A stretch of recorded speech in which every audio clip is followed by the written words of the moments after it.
오늘도 주님의 크신 은혜가 함께하는 모든 여러분 가운데 함께 하시기를 주님의 이름으로 간절히 축원을 드립니다.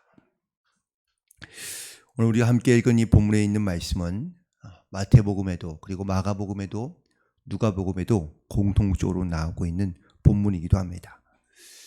그런데 본문에 있는 내용들이 조금씩은 다르죠. 성경에 가장 먼저 기록된 복음서가 마가복음이라고 합니다.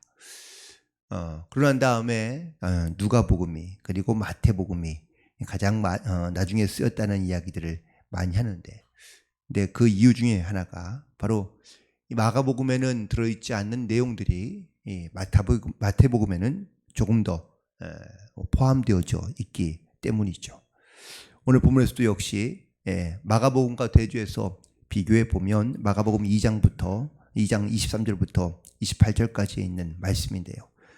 먼저 1절의 부분에 시장하여라는 부분이 포함되어져 있고, 또 5절에 있는 부분의 말씀과 7절에 있는 부분의 말씀에 조금 더 다른 부분들이 더 추가되어서 나오고 있는 것을 보게 됩니다. 근데 그게 중요한 것은 아니고요. 오늘 본문에 있는 말씀의 가장 핵심적인 주제는 바로 안식일 논쟁입니다.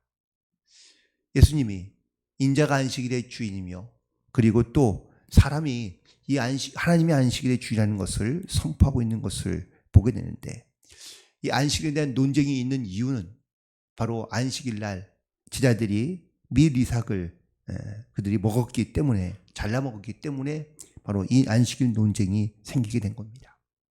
특별히 안식일에는 하지 말아야 될 행동이 39가지가 있습니다. 그 중에 하나가 바로 이 추수 작업인데요. 밀이삭을 잘라거나 아니면 비벼서 먹는 것이 바로 이 추수 작업에 해당되기 때문에, 그래서 당시에는 이것이 바로 위법이고, 그리고 또한 이것이 안식일을 지키지 않는 그러한 모습으로 그들 가운데 나타나며 비춰지고 있다는 사실을 말하고 있습니다. 결론부터 말씀드린다면, 안식일에 이러한 일을 행하는 것이 바로 죄를 짓는 것이고, 또한 안식일을 거룩하게 지키지 않는 것이기 때문에 죄가 되어 많은 사람들 가운데, 그리고 또한 이스라엘 백성들 공동체 안에서 이 안식일날 죄를 범하면 벌을 받거나 아니면 공동체에서 쫓겨날 수가 있기 때문에, 그래서 결국은 많은 사람들이 이 안식일날 이 만들어진 법을 지키는 것을 그들은 통용하고 있었다라는 사실입니다. 그러나 주님께서는 안식일에 율법을 지키는 것보다 더 중요한 것이 있으니, 바로 본질, 하나님을 향한 그런 믿음과 그리고 온전한 하나님의 뜻을 깨달아가는 것이, 이것이 바로 오늘 본문에 있는 말씀의 가장 큰 핵심이라고 말할 수 있습니다. 특별히 이 바리새인들이나 아니면 또 제사장들이 이런 39가지나 되는 금지 조항을 만든 이유는 과연 뭘까? 물론 거기에는 조금은 황당한 법도 있기도 합니다. 그 중에 있는 것들을 조금 아주 간단하게 몇 가지만 예를 들어서 이야기한다면, 안식일 날 무화과나무 열매 하나나 그보다 무거운 것을 들으면 또한 나르면 안식일을 깨는 것이다. 안식일에 무화과 반쪽을 드는 것은 허용하지만 들었다가 다시 놓았다가 다시 또 들으면 무화과 하나를 드는 것이기 때문에 안식일날 법을 위반하는 것이다 라고 말하고요. 또 안식일날 정원을 거는 것도 금지된다. 정원을 거닐다가 벌레 먹은 이파리를 보게 되면 자기도 모르게 그 이파리를 따게 되는데, 그러면 바로 안식일을 범하는 것이 되고, 또 안식일날 거울을 보는 것이 금지되어 있는데, 거울을 보는 것을 금지된 이유는 바로 흰머리를 보게 되면 뽑게 되니까, 그래서 안식일날 거울을 보는 것도 위법이다라고 이렇게 기록되어져 있는 겁니다. 뭐 일례로 이렇게 간단한 것들이긴 하지만, 이처럼 거룩한 안식일을 지키는 것이 하나님의 명령이며 하나님의 뜻인데, 그런데 그런 일례적인 일상생활에서의 그런 모든 일들을 금지시키고, 혹은 또 거룩하게 지키는 것에 대한 의미를 훼손시켜서 이렇게 사용하고 있던 당시에 이런 유대인들의 율법들이 예수님은 옳지 않다는 것을 말하고 있습니다. 자, 그렇다면 왜 안식일을 거룩하게 지키라 라는 이 명령으로부터 시작된 이 안식일을 거룩하게 지키는 모습, 왜 하나님께서는 이스라엘 백성들에게 안식일을 거룩하게 지키라고 말씀하고 있는 것인가? 먼저 이 말씀을 하신 출애굽 시대로 우리가 옮겨간다면 하나님께서 하루 종일, 아니 1년 내내 쉼도 없이 노예 생활을 하고 있는 이스라엘 백성들이 거기에서 습관을 따라 아니면 노예적인 근성을 갖고 있는 이스라엘 백성들이 예배 가운데 하나님 가운데 나아오기 위해서는 한 날을 거룩하게 온전하게 지키는 것을 하나님께서는 필요로 하고 또한 그것을 원하셨기 때문이라고 말할 수 있습니다. 결국 이스라엘 백성들은 지금 애굽에서 노예로 평생을 살아왔으면서 그들은 한 번도 하나님께 어떻게 예배 드려야 되는지 또 어떤 날 예배 드려야 되는지 전혀 구분이 없이 살아왔었기 때문에 그래서 하나님께서는 이스라엘 백성들이 온전하게 하나님께 예배할 수 있는 거룩한 날을 만들어 그 날을 지정하여 하나님께 온전한 예배로 또한 하나님께 또한 기쁨으로 예배드리기를 하나님께서는 원하신 것을 알 수 있습니다. 또한 동시에 가축까지도 하나님께서는 금지 혹은 또 가축을 이용하는 것을 하나님께서 금지하신 이유, 가축도 쉬게라는 명령은 가축을 사용하게 되면 사람도 어쩔 수 없이 같이 나가서 그 가축과 함께 일을 할 수밖에 없기 때문에 그래서 이 안식일을 거룩하게 지키기 위해서는 모든 것을 사람뿐만 아니라 가축까지도 쉬어야 한다는 것을 하나님께서는 말씀하고 있는 것이죠. 결국 하나님은 이스라엘 백성들 가운데 쉼을 보장하며 또한 그 쉼이 그냥 단순히 안식만을 말하는 것이 아니라 그 안식은 바로 하나님께 온전한 예배를 드리는 것을 하나님께서는 원하시고 있다는 것을 또한 하나님께서는 기뻐하고 있다는 것을 말씀하기 위하여 그 안식일을 거룩하게 지키라고 말씀하고 있다는 사실입니다. 그런데 사람들은 이 본질을 잊어버리고 그리고 그 본질을 향해 나아가는 것이 아니라 오히려 사람들이 만들어 놓은 율법과 그리고 사람들이 만들어 놓은 이런 생각들로 말미암아 본질은 하나님을 온전히 찾지 아니하고 그 만들어진 법에 의하여 얽매여 있다라는 사실을 오늘은 본문에서 예수님께서 이스라엘 백성들에게 말씀하며 선포하고 있는 줄로 믿습니다.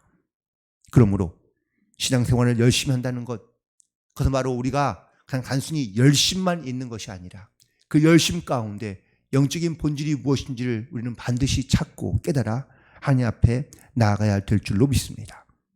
특별히 이 본질을 찾아간다는 것은 결코 쉬운 일은 아닙니다. 우리가 내 삶 가운데 정말 하나님을 향한 온전한 그런 믿음의 고백이 있는지를 우리는 반드시 돌아보며 하나님 앞에 나아가야 될 줄로 믿습니다.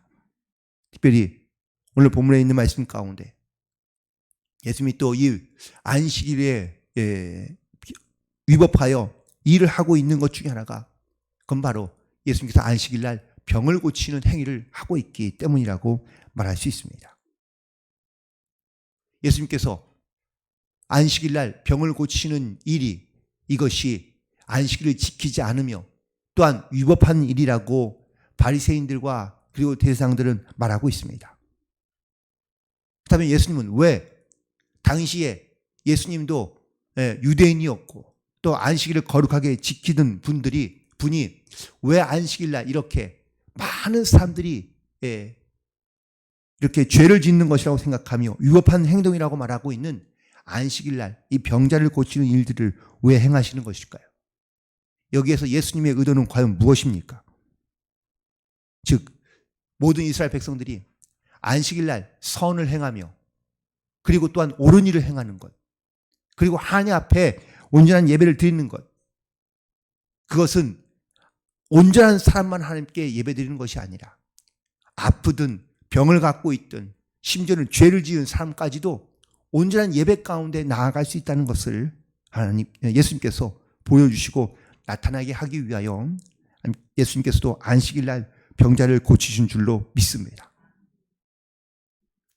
결국 본질을 찾아간다는 것 그럼 우리가 온전한 하나님 앞에 거룩한 예배자로서 하나님께 나아가야 한다는 것을 의미하며 말하고 있는데, 많은 사람들이 당시에 특별히 예수님 시대에 이러한 제사장들이나 아니면 바리새인들은 본질보다는 그들이 갖고 있던 그런 껍데기가, 혹은 또 그들의 어떤 겉모습으로 그들은 온전한 예배자로서 나아가고 있다는 것을 그들은 자랑하며 또한 그것을 표현하고 있다라는 사실을 말하고 있습니다. 그러므로 본질을 찾아가는 신앙이란 첫 번째는 먼저 우리가 사람보다는 하나님을 주목함으로, 하나님을 바라봄으로 하나님 앞에 나아가야 될 줄로 믿습니다. 무엇보다 우리의 신앙의 이유가 내가 하나님께 복을 받기 위하여, 혹은 내가 하나님의 은혜를 얻기 위하여, 필요한 은혜를 얻기 위하여 우리가 신앙생활하는 것이 아니라는 사실을 우리는 분명히 깨닫고 온전한 예배자로서 주님 앞에 나아갈 수 있게 되기를 간절히 소망합니다. 그런데 이런 영적인 본질을 잃어버리는 순간 우리의 신앙이 대부분 다 기복적으로 바뀌는 경우가 많이 있는 것을 보게 됩니다. 겉으로는 하나님의 사랑을 말하며 하나님의 은혜를 고백하긴 하지만 실제로는 우리는 내 삶 가운데 주신 하나님의 은혜 증거들이 아니면 우리는 신앙생활 가운데 어떤 본질을 찾아가는 신앙이 아니라 자꾸 우리는 본질 외에 다른 것들을 더 많이 찾거나 아니면 그것으로 인하여 내 배를 채우는 것으로 우리는 기뻐하며 오히려 성령이 하고자 하는 일들을 우리 스스로가 막거나 방해하는 일들을 하게 되는 경우가 많다는 사실입니다. 그러므로 우리는 항상 주님을 바라보며 하나님을 바라보는, 주목하여 보는 이런 신앙을 가지고 살아갈 수 있는 그런 복된 성도들이 되기를 간절히 소망합니다. 그런데 하나님을 바라보며 본질을 찾아가다 볼 때 우리 가운데 꼭 분명 이러한 영적인 그런 위기나 혹은 어려움들이 겪는 경우들이 많이 있습니다. 그래서 그 본질을 찾아가는 것이 너무너무나 힘들거나 어렵다고 말하는 분들이 종종 있습니다. 그런데 신앙 혹은 믿음이라는 것이 쉬운 길만 찾아가기 위해서 하는 것은 결코 아닐 것입니다. 우리가 본질을 찾아간다는 것, 또한 진리 가운데 나아간다는 것, 그리고 우리가 하나님을 바라보며 나아간다는 것은 결코 쉬운 일은 아닙니다. 주님께서도 말씀하십니다. 내가 가는 길을 따라오는다. 근데 내가 가는 길은 좁은 길이며 협착한 길이라고 말씀하고 있습니다.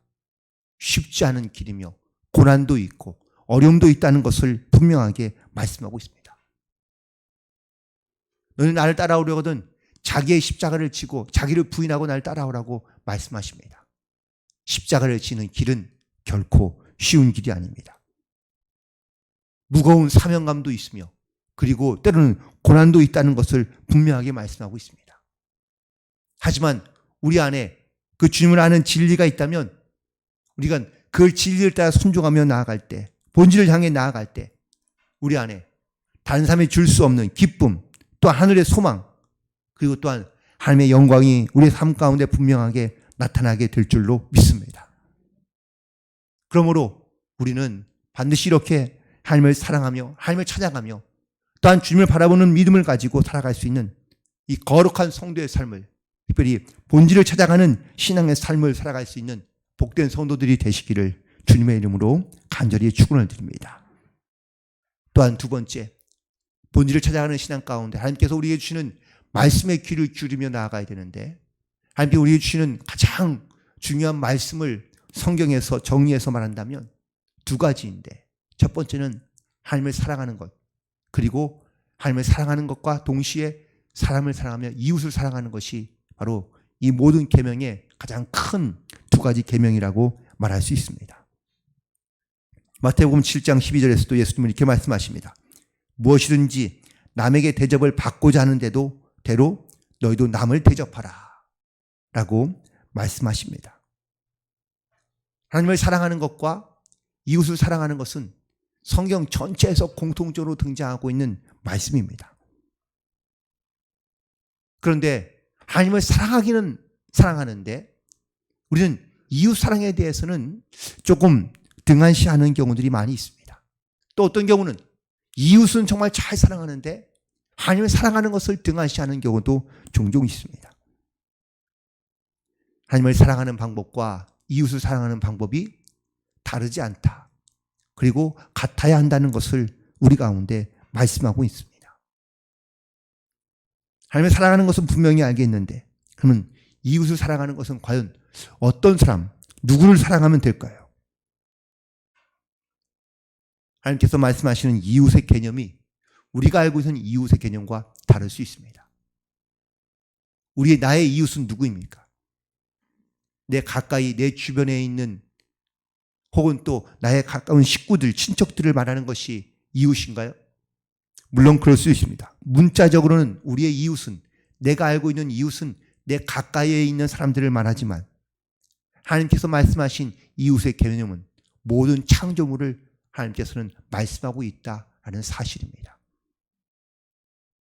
사람만 만드신 것이 아니라 사람 외에 모든 것을 만드신 하나님, 또한 사람만 사랑하는 것이 아니라 사람의 모든 것들을, 창조물들을, 피조물들을 사랑하신 하나님, 이것이 바로 하나님의 사랑의 뜻이며 본질이며 목적인 줄로 믿습니다.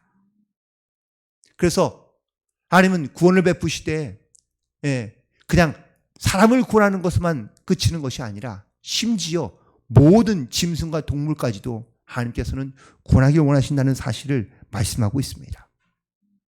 노아의 방주가 그러했고요. 또한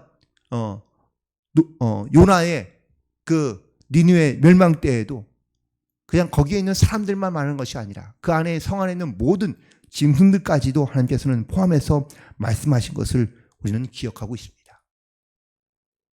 결국 우리가 사랑해야 될 대상은 그냥 단순히 내 주변에 가까이 있는 이웃만이 아니라 모든 사람, 모든 영혼, 특별히 하나님이 창조하신 모든 피조물, 자연까지도, 환경까지도 하나님께서 우리 가운데 그 사랑의 대상으로 삼으시고 우리 가운데 그 사랑을 나타내며 증거하라고 말씀하고 있는 줄로 믿습니다. 우리는 이 사랑의 본질을 깨닫고 그리고 그 하나님의 사랑에 대한 마음을 가지고 우리는 그 사랑의 대상들을 이 땅 가운데 하나님을 사랑하듯 사랑하는 마음을 가지고 대하며 나아가야 될 줄로 믿습니다. 내 가까이에 있는 또 특별히 가까운 식구들뿐만 아니라 내 가까운 이웃들, 친척들, 친구들, 우리의 사랑의 대상이며 구원의 대상이지만 동시에 우리가 이 하나님께서 만드신 모든 피조물, 그 안에 있는 동물도 자연도 다 하나님의 사랑의 대상이며 또한 하나님의 사랑함으로 살아가야 될 그러한 대상인 것을 우리 가운데 말씀하고 있기에 우리는 영적인 이 본질을 잘 깨닫고 하나님의 사랑하는 만큼 이웃을 사랑하며 또한 하나님의 피조물들을 모두 사랑하며 살아갈 수 있는 이런 구체적인 실천의 방법들을 우리는 반드시 준비하며 깨닫고 그리고 하나님 말씀 가운데 순종함으로 나아갈 수 있어야 되기를 간절히 소망합니다. 본질, 그걸 다른 말로 하면 진리라고 말할 수 있습니다. 또한 진리는 바로 하나님을 의미하고 있습니다. 도덕경 1장에 이런 말이 있다고 합니다. 도라고 할 수 있는 것은 도가 아니다. 무슨 말씀입니까? 모든 것이 다 가르침이 될 수 있고 또한 도가 될 수 있다는 것을 말하고 있습니다. 우리는 세상에 살아가지만 세상에서 우리는 물론 그것이 하나님은 아니지만 하나님이 만드신 피조물 등에서 우리는 하나님의 뜻과 그리고 하나님의 진리를 반드시 깨닫고 찾으며 또한 그 말씀 가운데 순종함으로 나아갈 수 있어야 될 줄로 믿습니다. 우리가 하나님을 찾아가지만 우리는 내 일생에 살아가는 동안에 정말 하나님이 원하시는 그 온전하신 뜻까지 우리가 과연 나아갈 수 있을까? 물론 그럴 수도 있지만 그렇지 못할 경우가 많이 있습니다. 그래서 더 우리는 하나님을 찾아야 되고 하나님을 의지하며 그리고 진리 가운데 그리고 본질 가운데 하나님께 더 가까이 나아가야 될 줄로 믿습니다. 그 본질을 찾아가는 과정 가운데 분명 어려움도 있고 고난도 있으며 그리고 또한 때로는 우리 가운데 비난과 고통이 있을 수 있습니다. 하지만 하나님께서 나에게 주신 삶에서 이 하나님을 찾아가는 이 과정 가운데 내가 하나님을 정말로 온전하게 바라보며 나의 주신 삶을 소중하게 여기고 또한 이웃을 소중하게 여기며 하나님의 주시는 영적인 본질을 깨달아 하나님 앞에 더 가까이 나아갈 수 있는 우리 모두가 되기를 간절히 소망합니다. 본질이 아닌 껍데기나 혹은 또 우리를 미혹하는 화려한 것들에 우리가 넘어가지 않고 또한 우리의 마음을 빼앗기지 않게 되기를 간절히 소망합니다. 하나님 앞에 나의 신앙이 무엇인지를 분명하게 우리가 드러낼 수 있도록 지금 나에게 주신 하나님의 말씀과 또한 본부를 따라 오늘 본문에 있는 말씀 가운데 예수님 말씀하신 인자는 안식일의 주인이라고 말씀하셨는데 여기서 말하는 인자는 바로 내 자신이 아니라 바로 모든 사람이 하나님의 자녀이며 백성인 것을 말씀하고 있다는 것을 의미하고 있습니다. 하나님께서 우리를 향한 하나님의 선한 계획을 하나님께서는 세우시고 그리고 하나님의 뜻 가운데 모든 사람들이 이 편안한 안식을 누리며 또 하나님께 온전한 예배자로서 나오기를 원하시고 계시는 그 영적인 본질을 깨닫고 날마다 우리는 하나님을 예배하는 예배자로서 또한 동시에 하나님을 사랑하며 이웃을 사랑하는 그러한 하나님의 거룩한 자녀들로서 더욱더 영적인 본질에 가까이 나아가며 하나님 앞에 온전한 예배자로서 나아갈 수 있는 그런 저와 여러분이 되기를 간절히 소망하며 무엇보다 오늘 하루도 더욱더 이런 영적인 본질을 깨닫고 나에게 주신 사명을 잘 감당하며 믿음으로 승리하며 하나님께 나아가는 그런 복된 하루가 되시기를 주님의 이름으로 간절히 축원을 드립니다. 기도하시겠습니다.